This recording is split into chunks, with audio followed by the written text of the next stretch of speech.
14 febbraio, San Valentino. Scommetto che anche quest'anno avevi pensato di prenotare in quel nuovo localino un po' chic, dove però i tavoli sono tutti appiccicati e il cameriere ti porta il conto quando ancora stai bevendo il caffè. Se quest'anno però vuoi stupire la tua dolce metà con qualcosa di diverso, non portarla fuori a cena, ma prepara una cena stellare a casa tua. Oggi cucineremo insieme un mini menù di San Valentino, antipasto, piatto forte e dolce. 3 preparazioni che non sono troppo difficili ma che ti faranno fare davvero un figurone. Come antipasto ho scelto delle sfogliatine con pere e gorgonzola, accompagnate anche da un velo del nostro miele aromatizzato allo zafferano. Il piatto forte invece del nostro menù di San Valentino sarà il filetto al pepe verde. Per chiudere la serata in dolcezza faremo una crema catalana con il tocco in più dato dal mio zafferano. Per cominciare la serata nel migliore dei modi prepariamo un antipasto veloce ma godurioso. Sono delle sfogliatine con pere e gorgonzola. L'abbinamento pere e gorgonzola è un classico e non si sbaglia mai. Le renderemo ancora più golose con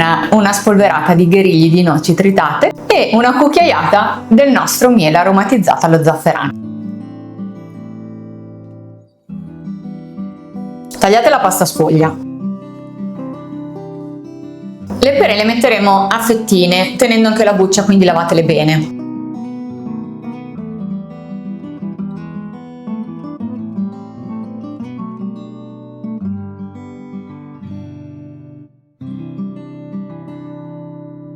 Ecco qua, praticamente sono già pronte. Adesso vanno in forno già caldo a 200 gradi per 15-20 minuti, il tempo di far cuocere e dorare bene la pasta sfoglia. Ecco qua le sfogliatine appena uscite dal forno, direi che si sono cotte alla perfezione. Adesso le decoriamo con qualche tocchetto di gorgonzola che col calore poi della sfoglia si scioglierà, poi aggiungiamo qualche gheriglio di noce tritato e facciamo colare un po' del nostro miele allo zafferano. Come contorno al nostro filetto al pepe verde potete abbinare una bella insalata mista. Io però vi propongo delle patate che sono perfette poi anche per fare la scarpetta con la salsa del filetto. Le ho semplicemente sbucciate e tagliate a fette un pochino spesse. Poi le facciamo cuocere per 7-8 minuti in acqua bollente leggermente salata. Le patate sono lessate, adesso le passiamo in padella con olio, uno spicchio d'aglio, un po' di rosmarino e poi aggiungiamo sale, pepe e se vi va anche un pizzico di paprika dolce che darà un tocco di colore in più. Poi le facciamo andare in padella a fiamma vivace rigirandole spesso fino a quando si sarà formata una bella crosticina. Ecco qua, 10 minuti circa le patate sono pronte, belle dorate e croccanti, perfette per accompagnare il nostro filetto al pepe verde. Per il piatto forte di questo menù di San Valentino ho scelto un classico dei classici, il filetto al pepe verde, che poi effettivamente è il piatto che molto spesso preparo anch'io a casa per San Valentino. Pepe verde, io uso quello in grani secco, non in salamoia. Prendiamo qualche grano di pepe verde e lo schiacciamo col batticarne, oppure potete schiacciarlo anche nel mortaio col pestello. Poi prendiamo le nostre fette di filetto, passiamo le fette nella granella di pepe, così la carne si insaporirà. Poi facciamo riscaldare in padella una bella noce di burro e cominciamo a cuocere il nostro filetto. Lasciamo cuocere il filetto qualche minuto per lato. Con la cottura regolatevi un po' voi, se vi piace più al sangue o meno al sangue. Mi raccomando, non abbiate paura di usare la fiamma alta perché il filetto si deve rosolare bene, altrimenti risulterà quasi lesso dentro. Adesso togliamo la carne dalla padella e prepariamo la salsa. Prima facciamo deglassare il fondo di cottura con un po' di brandy o di marsala nel mio caso.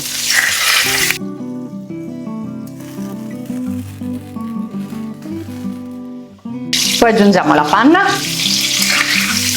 qualche altro grano di pepe verde, un po' di senape e lasciamo ridurre la salsa. Quando la salsa sia ben addensata, saliamo i nostri filetti e li rimettiamo in padella, unendo anche tutto il sugo di cottura. E li lasciamo insaporire per qualche minuto dentro la salsina.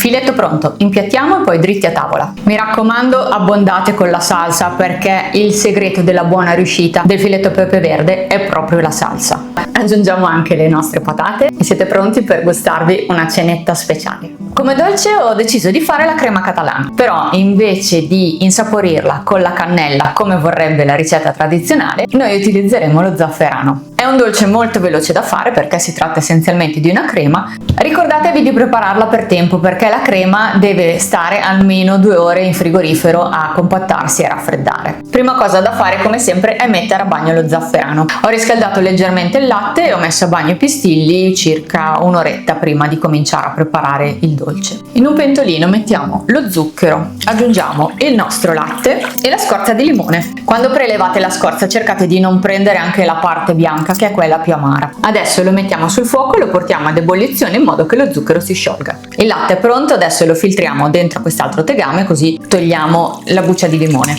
Adesso prendiamo un pochino di latte e lo usiamo per sciogliere l'amido di mais che ci servirà poi dopo per addensare la crema.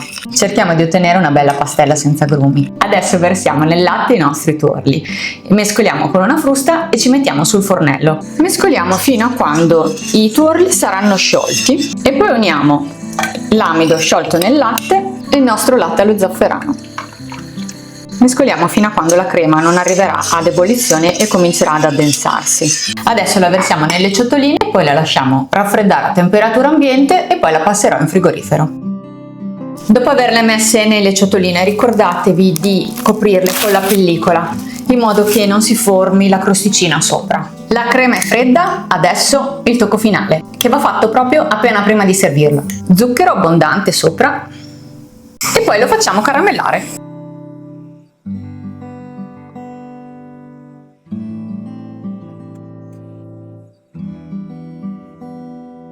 Se non avete il cannello come il mio non preoccupatevi, potete usare il grill del forno. Ricordatevi di mettere la crema in delle ciotoline che possano andare anche in forno, accendete il grill e quando è bel caldo ci mettete sotto la vostra crema e aspettate che lo zucchero si sciolga. Ecco qua il nostro menù di San Valentino al completo. Spero che queste ricette vi siano piaciute. Fatemi sapere nei commenti se proverete a farle. Secondo me questo menù vale più di un mazzo di rose o di una scatola di cioccolatini. Dedicare del tempo alla persona amata cucinando per lei è un'esperienza secondo me che ha un valore inestimabile. Ancora più bello è cucinare insieme. Il mio augurio per voi per questo San Valentino è che riusciate a trovare il tempo da dedicare alla vostra persona amata per prepararvi insieme una cenetta speciale. Vi lascio in descrizione sia la lista degli ingredienti che il link all'articolo nel blog dove trovate spiegate tutte le ricette passo a passo e vi lascio anche il link al mio shop dove trovate sia il miele che lo zafferano. Se questo video vi è piaciuto lasciatemi un like, iscrivetevi al canale e attivate la campanella. E se volete restare aggiornati con tutte le novità di Zafferano Emiliano, in descrizione trovate anche il link per iscrivervi alla nostra newsletter. Buon appetito e buon San Valentino a tutti!